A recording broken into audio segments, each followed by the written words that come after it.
नमस्कार दोस्तों, स्वागत है आप सभी का संकल्प स्टडी पॉइंट उत्तराखंड में। तो दोस्तों आज हम डिस्कस करेंगे इंग्लिश से दोस्तों प्रैक्टिस सेट 37 को जो है आज हम डिस्कस करेंगे। और इससे पहले दोस्तों इंग्लिश से जो है आपके 36 प्रैक्टिस सेट कंप्लीट हो चुके हैं, जिनको आप दोस्तों प्लेलिस्ट में जाके देख सकते हैं। चलिए दोस्तों स्टार्ट करते हैं आज का सेशन, और आप सभी लोग दोस्तों वीडियो के एंड तक जरूर बने रहें। चलिए पहला क्वेश्चन लेते हैं आज का, और साथ ही साथ आप लोग आंसर करते हुए चलेंगे। और यहाँ पर जो है सारे क्वेश्चन आपके अकॉर्डिंग टू सिलेबस रहेंगे।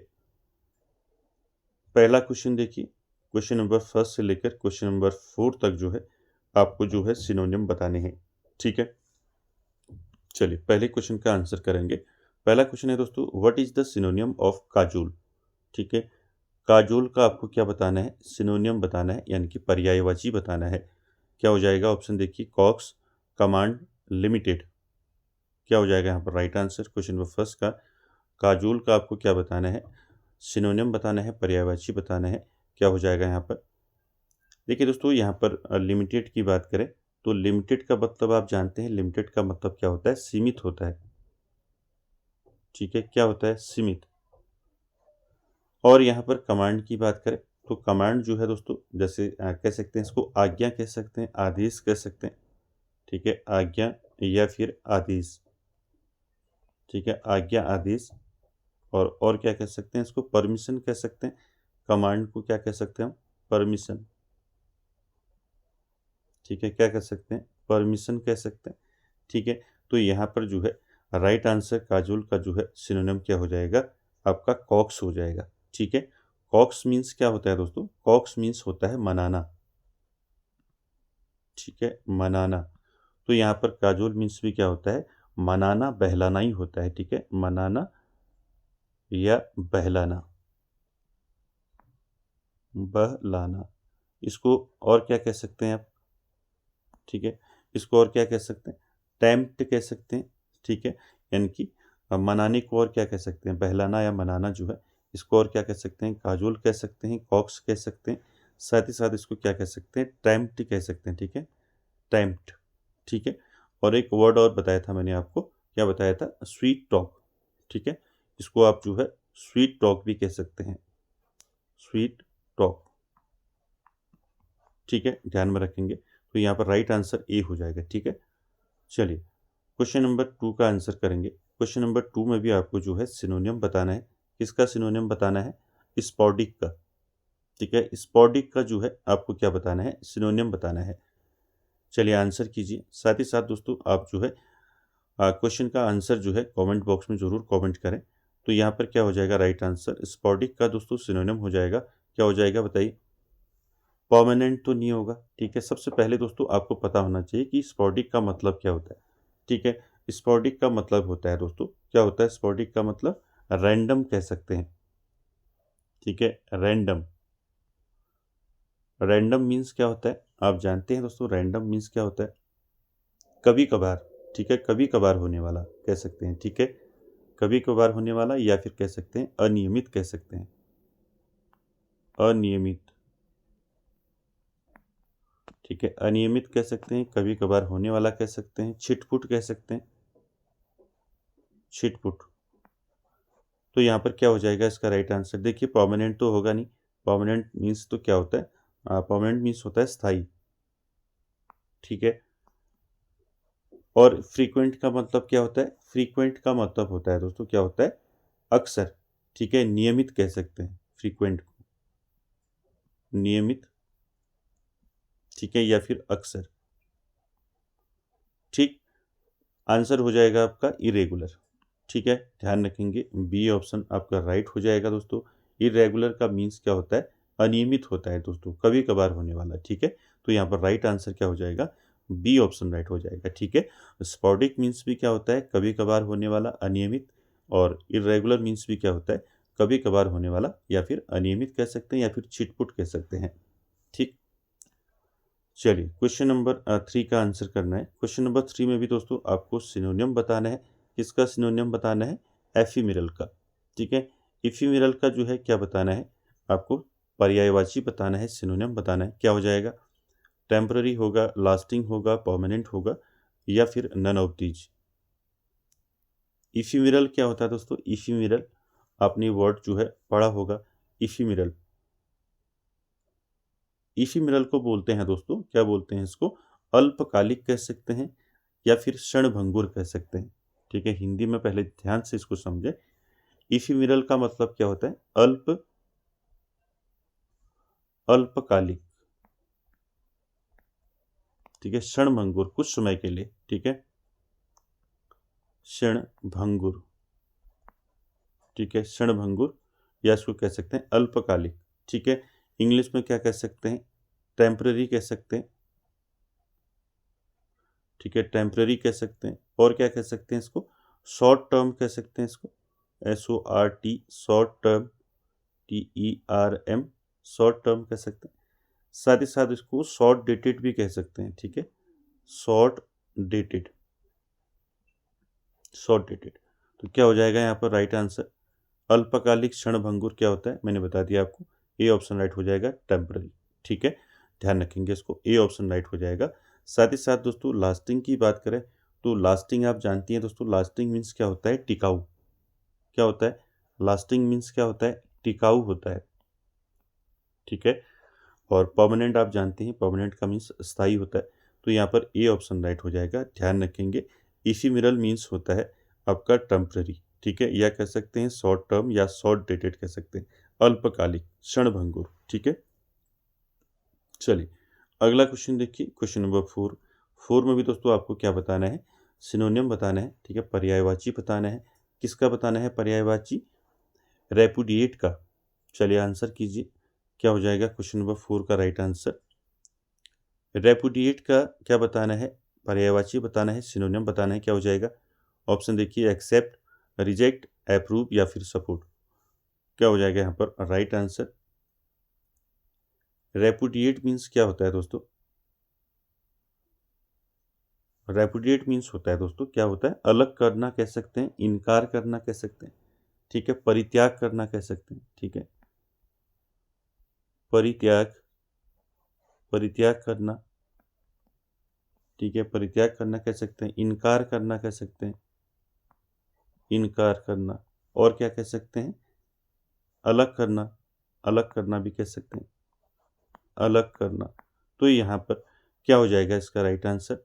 बताइए, अब तो आप समझ चुके होंगे। ठीक है, क्या हो जाएगा राइट आंसर 4 का? राइट आंसर हो जाएगा, क्या हो जाएगा? रिजेक्ट। ठीक है, मना करना। ठीक है, बी ऑप्शन यहाँ पर राइट हो जाएगा। ठीक है, एक्सेप्ट की बात करें तो एक्सेप्ट आप जानती हैं दोस्तों, एक्सेप्ट का मतलब क्या होता है? स्वीकार करना। ठीक है, क्या होता है एक्सेप्ट का मतलब? स्वीकार करना, एडमिट करना। ठीक है, और अप्रूव की बात करें तो अप्रूव आप जानती हैं, अप्रूव मतलब होता है आपका मंजूरी देना होता है, अप्रूव मतलब। ठीक है, मंजूरी देना। ठीक है, या कह सकते हैं फेवर कह सकते हैं, फेवर। ठीक है, ध्यान रखेंगे। सपोर्ट की बात करें तो सपोर्ट आप जानती हैं, सहायता या समर्थन जिसको हम कहते हैं। ठीक है, तो राइट आंसर यहाँ पर क्या हो जाएगा? रिजेक्ट हो जाएगा। ठीक है, रेपुडिएट मीन्स क्या होता है? रेपुडिएट मीन्स होता है मंजूरी, सॉरी, परित्याग करना। ठीक है, या फिर इनकार करना कह सकते हैं, अलग करना कह सकते हैं। ठीक है, तो रिजेक्ट मीन्स क्या होता है? मना करना। ठीक है, और क्या कह सकते हैं रेपुडिएट को आप? और क्या कह सकते हैं? ठीक है, रेपुडिएट को और क्या कह सकते हैं बताइए? गिव अप कह सकते हैं, गिव अप भी कह सकते हैं, गिव अप। ठीक है, और क्या कह सकते हैं? अबेंडन कह सकते हैं, अबेंडन मीन्स भी क्या होता है? परित्याग करना होता है ना, अबेंडन, ABANDON।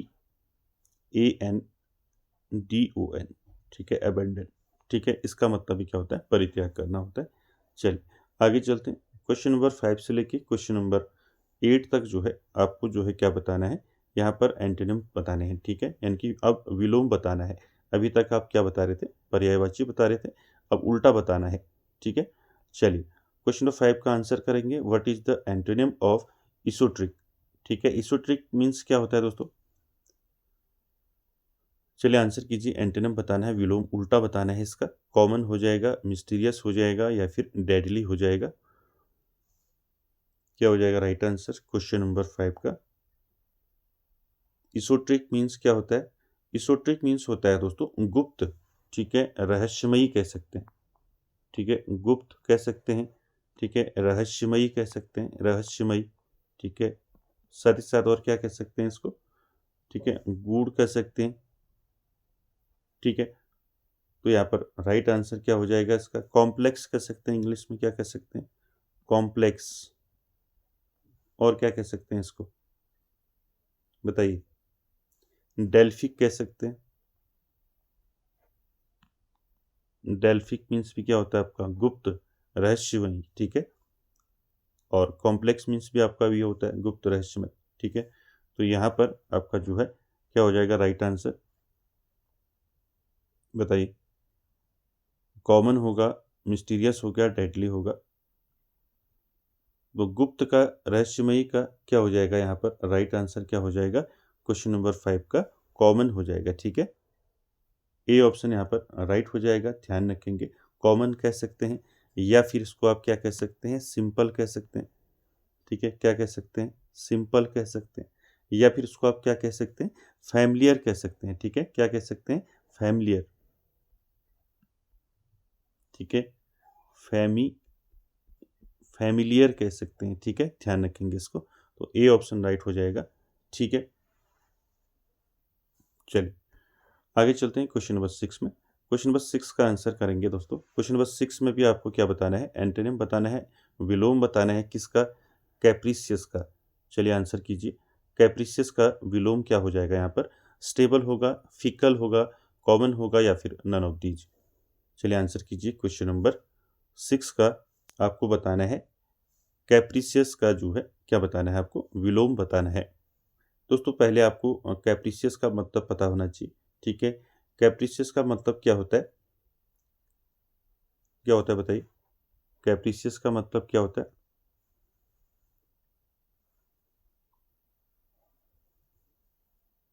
अनस्टेबल कह सकते हैं, अनस्टेबल, ठीक है। और क्या कह सकते हैं इसको, अनस्टेबल कह सकते हैं, या क्या क्या कह सकते हैं, फिकल कह सकते हैं, फिकल, ठीक है। हिंदी में से क्या बोलते हैं, मनमौजी कह सकते हैं, अस्थिर कह सकते हैं, अस्थिर, ठीक है। और क्या कह सकते हैं इसको, अस्थिर कह सकते हैं, क्या कह सकते हैं, और अचानक बदलने वाला कह सकते हैं, ठीक है। अचानक जो बदल जाता है, अचानक बदलने वाला, ठीक है। अचानक बदलने वाला आप इसको कह सकते हैं, जो अचानक बदल जाता है, ठीक है, उसके लिए आप यूज़ कर सकते हैं कैप्रिसियस का, ठीक है। तो यहाँ पर दोस्तों राइट आंसर क्या हो जाएगा, यहाँ पर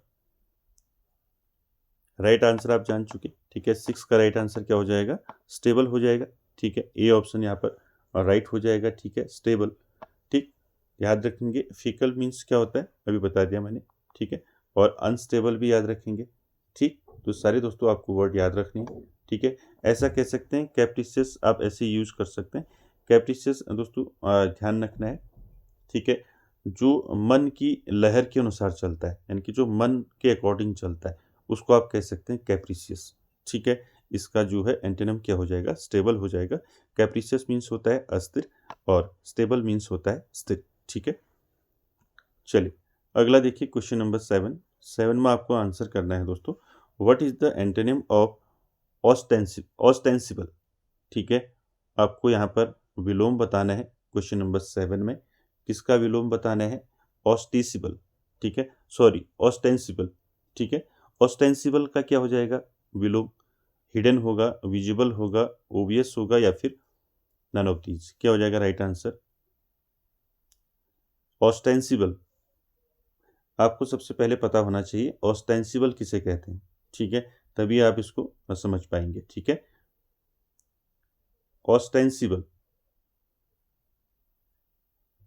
क्या हो जाएगा, ऑस्टेंसिबल, ऑस्टेंसिबल को कह सकते हैं आप, क्या कह सकते हैं, आउटवर्ड कह सकते हैं, सरफेस कह सकते हैं, ठीक है। इसका मतलब क्या हो जाएगा, ऑस्टेंसिबल का मतलब क्या हो जाएगा, याद रखेंगे, ठीक है। क्या हो जाएगा, आउट आउटवर्ड कह सकते हैं, आउटवर्ड, ठीक है। सरफेस कह सकते हैं, सरफेस, ठीक है, सरफेस कह सकते हैं। सो कॉल्ड भी कह सकते हैं, सो कॉल्ड, सो कॉल्ड, ठीक है। यानी कि आप इसको कह सकते हैं दोस्तों क्या कह सकते हैं, प्रकट, दिखावटी कह सकते हैं, ठीक है, दिखावटी हिंदी में याद रखेंगे इसको, क्या कह सकते हैं, दिखावटी कह सकते हैं, ठीक है, ध्यान रखेंगे, ठीक। अब प्रत्यक्ष कह सकते हैं, प्रत्यक्ष, ठीक है। तो क्या हो जाएगा, इसका विलोम क्या हो जाएगा, क्या हो जाएगा बताइए 7 का। तो राइट आंसर हो जाएगा दोस्तों हिडन, ठीक है। यहाँ पर ए ऑप्शन राइट हो जाएगा, ठीक है। बाकी बात करें आपका विजिबल का, तो विजिबल क्या होता है, विजिबल आप जानते हैं दोस्तों, दिखाई देने वाला, इनकी साफ दिखाई देने वाला, उसको हम विजिबल कहते हैं। ऑब्वियस की बात करें, ऑब्वियस जो है आपका क्या होता है, जानती हैं आप, स्पष्ट या जाहिर जिसको हम बोलते हैं। तो यहाँ पर राइट आंसर क्या हो जाएगा आपका, ऑस्टेंसिबल मीन्स होता है दिखावटी या प्रत्यक्ष, सो कॉल्ड कह सकते हैं, ठीक है, सरफेस कह सकते हैं। तो इसका क्या हो जाएगा, हिडन हो जाएगा, ठीक है। चलिए अगला देखिए, अगला है दोस्तों क्वेश्चन नंबर 8। आपको आंसर करना है क्वेश्चन नंबर 8 में, एंटोनिम बताना है, विलोम बताना है, किसका विलोम बताना है, पॉन्डरस का। चलिए पॉन्डरस का क्या होगा यहाँ पर, हैवी होगा, डल होगा, लाइट होगा, नन ऑफ दीज। तो दोस्तों पॉन्डरस का मतलब पता होना चाहिए। पॉन्डरस का मतलब होता है दोस्तों, क्या होता है, इसका मतलब क्या होता है पॉन्डरस का, हैवी, ठीक है, बल्कि कह सकते हैं, ठीक है, हैवी कह सकते हैं, ठीक है, और क्या कह सकते हैं इसको, बल्कि, ठीक है, यानी कि आपका क्या हो गया, भारी भरकम, ठीक है, अत्यधिक वजनदार, ठीक है, वजनदार कह सकते हैं, भारी भरकम कह सकते हैं, पॉन्डरस, भारी भरकम, ठीक है, या कह सकते हैं वजनदार, ठीक है, अत्यधिक वजनदार, ठीक है, बल्कि, हैवी। तो इसका क्या हो जाएगा, हैवी का क्या हो जाएगा, यहाँ पे पॉन्डरस का विलोम आप क्या हो जाएगा, तो आप समझ चुके होंगे, इसका राइट आंसर हो जाएगा 8 का क्या हो जाएगा, लाइट, ठीक है, लाइट मीन्स हल्का, ठीक है।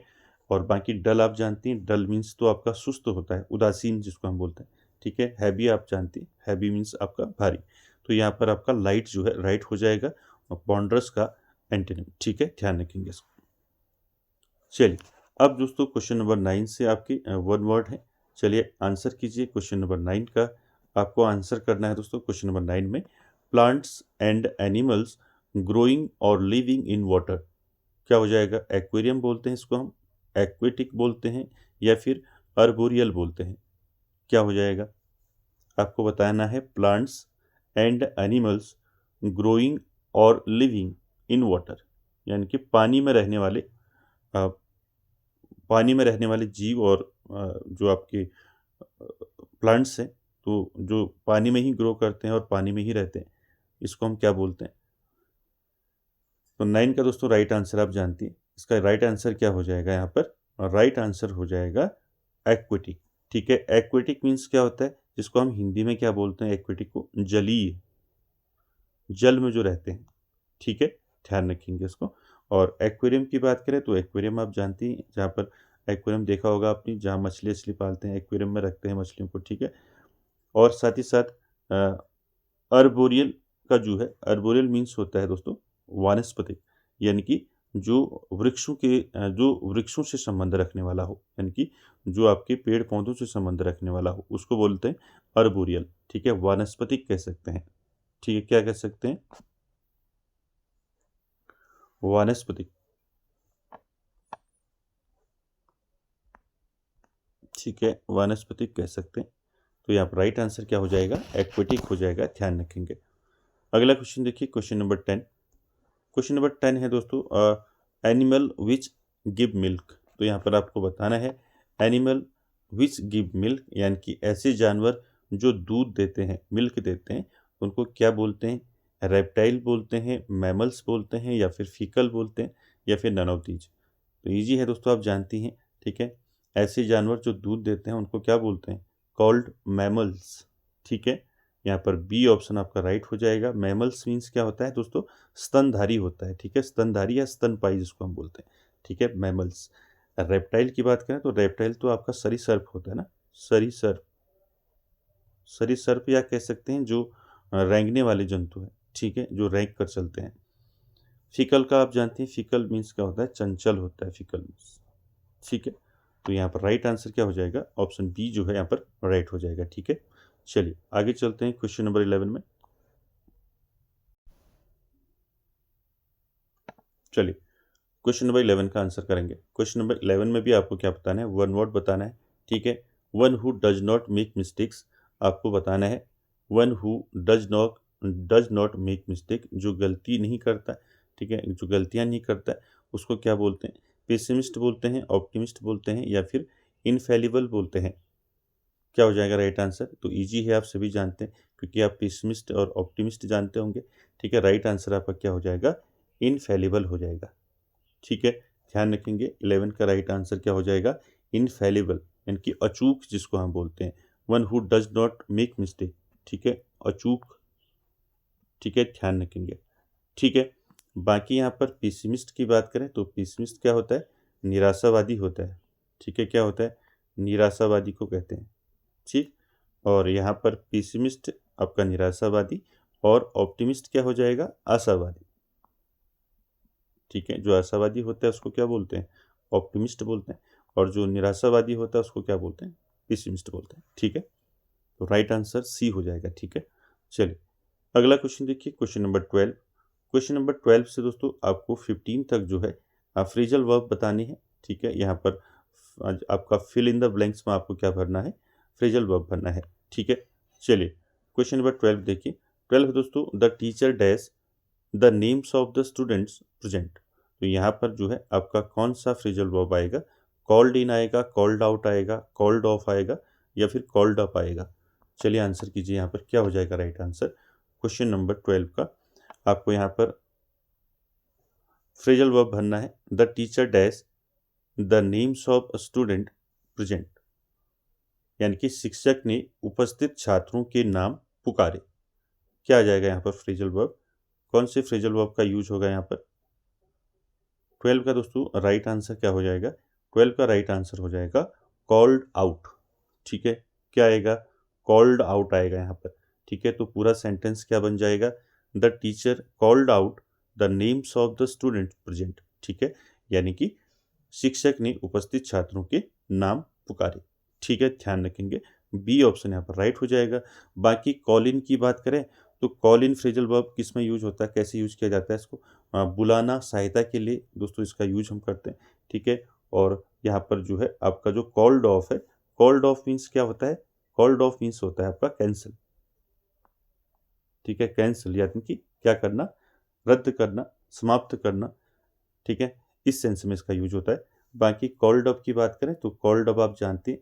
ठीक है, कॉल्ड अप कब यूज होता है बताइए? कॉल्ड अप होता है याद करने के अर्थ में इसका यूज हम करते हैं, कॉल्ड अप। ठीक है, तो यहाँ पर बी ऑप्शन राइट हो जाएगा। ठीक है, चलिए अगला क्वेश्चन देखिए, क्वेश्चन नंबर 13। आपको फ्रेजल वर्ब बताना है। ठीक है, the scientist will dash a series of experiments next week. तो यहाँ पर क्या आ जाएगा? कैरी ऑफ होगा, कैरी आउट आ जाएगा, कैरी ऑन होगा, या फिर कैरी अवे होगा? क्या हो जाएगा 13 का राइट आंसर? यहाँ पर आपको फिल करना है दोस्तों, भरना है यहाँ पर the scientist will dash a series of experiments next week. तो यहाँ पर आपको क्या आएगा यहाँ पर वो बताना है। ठीक है, यानी कि वैज्ञानिक जो है अगले सप्ताह कई प्रयोग करेंगे। तो क्या आएगा यहाँ पर? कैरी ऑफ होगा, कैरी आउट होगा, कैरी ऑन होगा, फिर कैरी अवे होगा? क्या हो जाएगा राइट आंसर यहाँ पर? देखिए कैरी ऑन जो होता है, कैरी ऑन तो होगा नहीं, क्योंकि कैरी ऑन किस में होता है यूज? ये तो आपका जो है जारी रखना, कंटिन्यू में यूज होता है ना, जारी रखना, ये तो होगा नहीं। ठीक है, अब कौन सा आ जाएगा इसमें बीच में बताइए? ठीक है, कैरी ऑफ, कैरी ऑफ होगा? नहीं होगा। कैरी ऑफ तो आपका जो है ये जीतने के सेंस में यूज होता है। ठीक है, अगर कोई भी चीज़ हम जीतते हैं ना तो उसके सेंस में यूज करते हैं। ठीक है, तो यहाँ पर क्या हो जाएगा राइट आंसर बताइए? और कैरी अवे आप जानती हैं, कैरी अवे क्या होता है? कैरी अवे का यूज कैसे करते हैं बताइए? तो यहाँ पर कैरी अवे जो है किस में यूज होता है? बहक जाना, या फिर कह सकते हैं भावनाओं में बहना, इसके अर्थ में हम इसको यूज करते हैं। और भी इसको अनेक जो है हम यूज करते हैं अनेक प्रकार के सेंटेंसेज में। तो यहाँ पर आपको ध्यान रखना है, अकॉर्डिंग टू सेंटेंस आपको ध्यान में रखना है क्या आ जाएगा यहाँ पर? कैरी आउट आ जाएगा। ठीक है, ध्यान रखेंगे। A scientist will carry out a series of experiments next week, यानी कि यहाँ पर क्या हो जाएगा, वैज्ञानिक अगले सप्ताह कई प्रयोग करेंगे। ठीक है, ध्यान में रखेंगे। अगला क्वेश्चन देखिए, क्वेश्चन नंबर 14 में आपको फिर जो है यहाँ पर फ्रेजल वर्ब जो है फिल करना है। ऑप्शन देखिए, I can't dash his rude behaviour any more. क्या आ जाएगा, पुट ऑफ होगा, पुट ऑन आएगा, पुट ऑफ विथ आएगा या फिर पुट इन आएगा। क्या हो जाएगा राइट आंसर बताइए। I can't dash his rude behaviour any more, बताइए क्या हो जाएगा यहाँ पर राइट आंसर क्वेश्चन नंबर 14 का। आई कांट क्या होगा, I can't put up with his rude behaviour any more. क्या होगा, सी ऑप्शन यहाँ पर राइट होगा दोस्तों। ठीक है, पुट ऑफ विथ आता है इसमें। ठीक है, पुट ऑफ विथ जो है his rude behaviour any more, यानी कि मैं अब उसका अशिष्ट व्यवहार और बर्दाश्त नहीं कर सकता या नहीं कर सकती। ठीक है, तो यहाँ पर क्या हो जाएगा, पुट ऑफ विथ आ जाएगा। ठीक है, ध्यान रखेंगे। पुट ऑफ विथ जो है इसका यूज जो है दोस्तों किसके सेंस में होता है, जैसे सहन करना या फिर बर्दाश्त करना, झेलना, इसके सेंस में इसका प्रयोग होता है। ठीक है, सहन करना, बर्दाश्त करना, झेलना। ठीक है, याद रखेंगे पुट ऑफ विथ। ठीक है, पुट ऑफ की बात करें तो पुट ऑफ का यूज, फ्रेजल वर्ब का यूज हम कहाँ करते हैं, पुट ऑफ मीन्स होता है यानी कि टालना, स्थगित करना, किसी चीज को टालना या फिर किसी चीज को या किसी काम को क्या करना, स्थगित करना, स्थगित करना, पुट ऑफ का यूज होता है दोस्तों। ठीक है, साथ ही साथ यहाँ पर जो है आपका पुट इन है। ठीक है, पुट इन जो है ये तो आपका जो है किस में यूज होता है पुट इन, ये यूज होता है काम में दोस्तों, काम में मेहनत लगाना या इसके सेंस में इसका यूज होता है। ठीक है, पुट ऑन की बात करें तो पुट ऑन आप जानते हैं। ठीक है, पहनने से इसका यूज करते हैं हम, जैसे हम कपड़े पहनते हैं, जूते पहनते हैं, गहने पहनते हैं तो पुट ऑन का यूज करते हैं। ठीक, तो यहाँ पर right answer put off with होगा, ध्यान रखेंगे। I can't put off with his rude behaviour any more, यानी कि मैं अब उसका अशिष्ट व्यवहार और बर्दाश्त नहीं कर सकता या नहीं कर सकती। ठीक है, चलिए अगला देखिए क्वेश्चन नंबर 15। यहाँ पर आंसर करना है आपको। She had to dash a lot of pain after the accident. तो यहाँ पर आपको फ्रेजल वर्ब भरना है दोस्तों। क्या आ जाएगा, गो ऑफ आएगा, गो थ्रू आएगा या फिर गो आउट आएगा या फिर गो ऑन आएगा। She had to dash a lot of pain after the accident, क्या आएगा यहाँ पर फ्रेजल वर्ब आपको बताना है दोस्तों 15 वाले में। हादसे के बाद उसे बहुत दर्द या तकलीफ से गुजरना पड़ा, तो क्या आ जाएगा यहाँ पर बताइए। She had to dash a lot of pain after the accident, तो 15 का क्या हो जाएगा राइट आंसर। साथ ही साथ दोस्तों आप कमेंट जरूर करें। तो 15 का राइट आंसर हो जाएगा यहाँ पर गो थ्रू। ठीक है, बी ऑप्शन यहाँ पर आपका राइट हो जाएगा दोस्तों। अब ये सेंटेंस आपका क्या बन जाएगा, she had to go through a lot of pain after the accident, यानी कि क्या मतलब हो गया इसका, इसका मतलब हो गया हादसे के बाद उसे बहुत दर्द तकलीफ से गुजरना पड़ा। ठीक है, जो गो थ्रू है दोस्तों इसका यूज जो है कठिन समय या अनुभव से गुजरने की सेंस में इसका यूज करते हैं। कठिन समय या अनुभव से गुजरना। ठीक है, तो इसके लिए हम यूज करते हैं गो थ्रू का, तो इसको ध्यान में रखेंगे। चलिए अगला देखिए क्वेश्चन नंबर 16। अब यहाँ से आपके जो है कुछ आपके लिटरेचर के क्वेश्चन यहाँ पर आगे आपको देखने को मिलेंगे। यहाँ पर आप ऐसे ना सोचें कि बच्चों की क्वेश्चन आपके लिटरेचर के यहाँ पर कम आपको करवाए जा रहे हैं। दोस्तों यहाँ पर मैं हर क्वेश्चन जो है आपको डिटेल में बताता हूँ। ठीक है, जिससे आपके बहुत सारे क्वेश्चन उससे बनते हैं। तो यहाँ पर क्वेश्चन का आप देखेंगे नहीं, क्योंकि कोई भी क्वेश्चन आपको किसी भी तरीके से पूछा जा सकता है, इसलिए हर राइटर को जो है आपने अच्छे से देखना है। चलिए 16 का आंसर करेंगे। क्वेश्चन नंबर 16 है दोस्तों, what is the name of Sarojini Naidu's first poetry collection. तो इतना इजी क्वेश्चन आपको कहाँ मिलेगा बताइए। चलिए, the broken wing, the bird of time, the golden threshold, none of these. दोस्तों कभी कभी ये होता है कि जो इजी क्वेश्चन होते हैं वो भी दोस्तों कन्फ्यूजन हो जाता है उन क्वेश्चनों में, तो आपको ध्यान रखना है। ठीक है, हर क्वेश्चन को ध्यान से देखना है। तो यहाँ पर सरोजनी नायडू का फर्स्ट पोइट्री कलेक्शन आपको पूछा है, तो कौन सा है, तो 16 का राइट आंसर हो जाएगा आपका, क्या हो जाएगा, द गोल्डन थ्रेशोल्ड। क्या होगा, द गोल्डन थ्रेशोल्ड इनका जो है फर्स्ट जो है क्या है, पोइट्री कलेक्शन है। ठीक है, सी ऑप्शन राइट हो जाएगा। ठीक है, अब दोस्तों आपको पूछा जाएगा कि द गोल्डन थ्रेशोल्ड जो सरोजिनी नायडू का फर्स्ट पोइट्री कलेक्शन है ये कब आया। ठीक है, ये आया दोस्तों 1905। ठीक है, मैंने आपको सारे जो है करा रखे हैं 1905। उसके बाद इनका दूसरा आता है 1912 में। ठीक है, दूसरा कौन सा आता है, द बर्ड ऑफ टाइम। ठीक है, इसको ध्यान रखेंगे, द बर्ड ऑफ टाइम कब आया, ये 1912 में आया। ठीक है, आपको पूछ लिया जाएगा कि सरोजिनी नायडू का जो है सेकंड पोइट्री कलेक्शन कौन सा है। ठीक है, तो ध्यान रखेंगे द बर्ड ऑफ टाइम इनका क्या है, सेकंड पोइट्री कलेक्शन है। ठीक है, 1912 में आया। उसके बाद तीसरा जो है इनका कौन सा पोइट्री कलेक्शन है, द ब्रोकन विंग है। ये कब आया था, ये आया था दोस्तों 1917 में, 1917 में। ठीक है, तीन तो यहीं पर हो गया आपके पोइट्री कलेक्शन। पहला द गोल्डन थ्रेशोल्ड, ठीक है, 1905 में आया। दूसरा आपका सेकंड जो है, दूसरा इनका जो poetry collection the bird of time 1912 में आया। ठीक है, उसके बाद तीसरा जो इनका पोइट्री कलेक्शन है द ब्रोकन विंग, ये 1917 में आया। ठीक है, ध्यान रखेंगे इनके अदर जो है पोइट्री कलेक्शन याद रखेंगे। ठीक है, ये सारे आपको याद रखने हैं। जैसे आपका इनका the feather of the down है इनका पोइट्री कलेक्शन। ठीक है, 1961 में आया। ठीक है, द स्केप्टर्ड फ्लूट इनका दोस्तों पोइट्री कलेक्शन है जो 1937 में आया। ठीक है, तो सारे इसके सरोजिनी नायडू के सारे पोइट्री कलेक्शन आपको याद रखने हैं दोस्तों। ठीक है, कोई भी आपको पूछा जा सकता है। चलिए अगला क्वेश्चन देखिए, क्वेश्चन नंबर 17 का आंसर करेंगे, विच novel of Mulk Raj Anand depict the life of sweeper boy. ठीक है, कौन सा दोस्तों नोवेल है मुल्क राज आनंद का जो स्वीपर बॉय पर डिपिक्ट है। Coolie, untouchable, the village, the big heart. क्या हो जाएगा यहाँ पर राइट आंसर क्वेश्चन नंबर 17 का, विच novel of Mulk Raj Anand depict the life of a sweeper boy. क्या हो जाएगा, स्वीपर बॉय दोस्तों आपने देखा होगा, पढ़ा होगा। राइट आंसर क्या हो जाएगा, कौन सा नोवेल है इनका जो स्वीपर बॉय पर डिपिक्ट है। राइट आंसर हो जाएगा अनटचेबल। ठीक है, बी ऑप्शन आपका राइट हो जाएगा दोस्तों, अनटचेबल। ठीक है, अनटचेबल आपको पता है, मैंने आपको बता रखे हैं, यहाँ पर सारे मुल्कराज आनंद के जितने भी वर्क्स हैं वो पूछे जाते हैं। ठीक है, अनटचेबल कब आया ये भी आपको ध्यान में रखना है, ये आया 1935 में। ठीक है, 1935 में आया आपका अनटचेबल। ठीक है, एक बार डिस्कस कर लेते हैं इनके इंपॉर्टेंट वर्क्स की। ठीक है, मुल्कराज आनंद के मैंने आपको सारे वर्क्स पहले भी बताए हैं।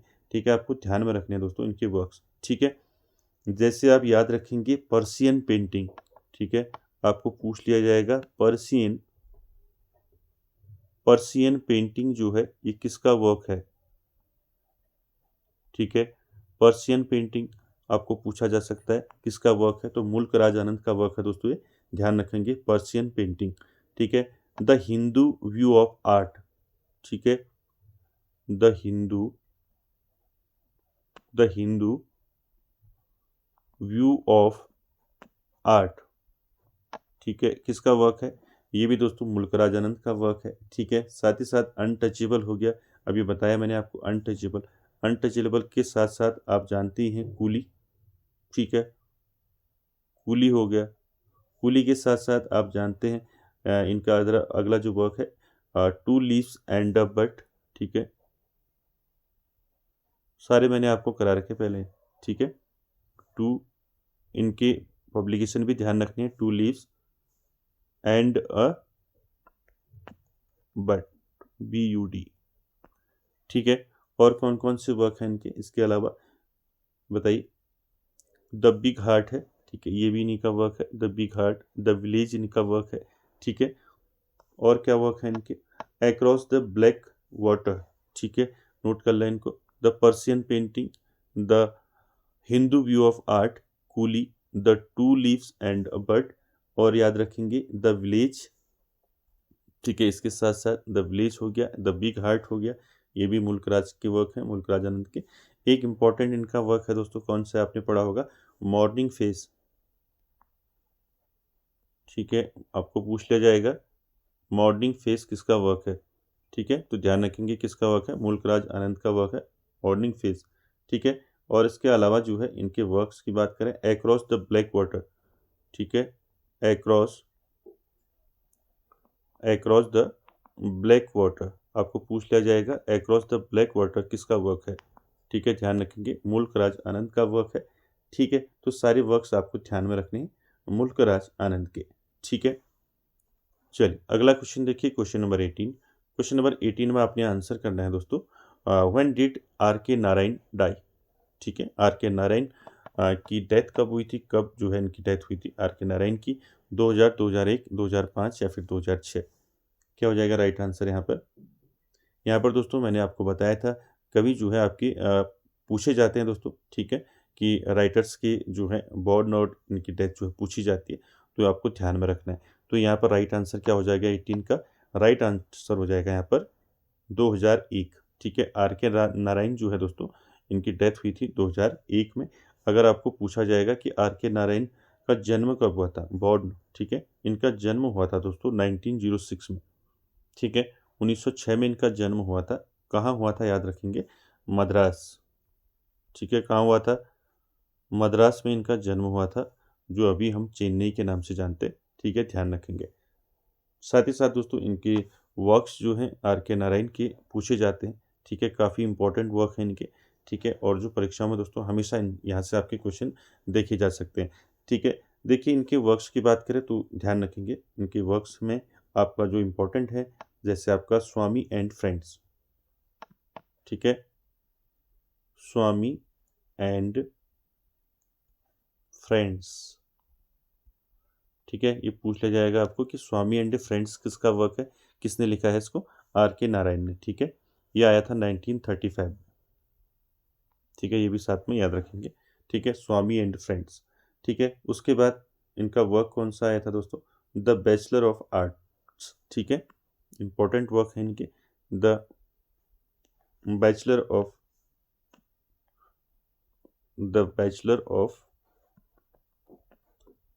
आर्ट्स, ठीक है। द बैचलर ऑफ आर्ट्स इनका जो वर्क है दोस्तों, ये आया था 1937 में, ठीक है, ध्यान रखेंगे, ठीक।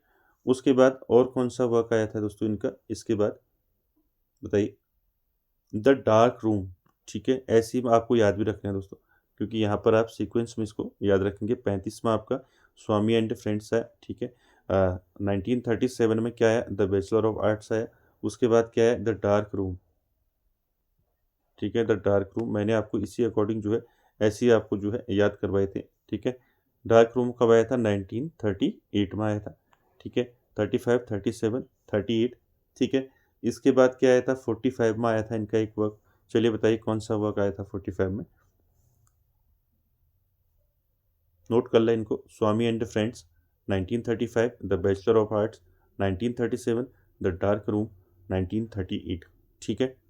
इसके अलावा जो है इनके वर्क्स जो है 1945 में इनका एक वर्क आया था, द इंग्लिश टीचर,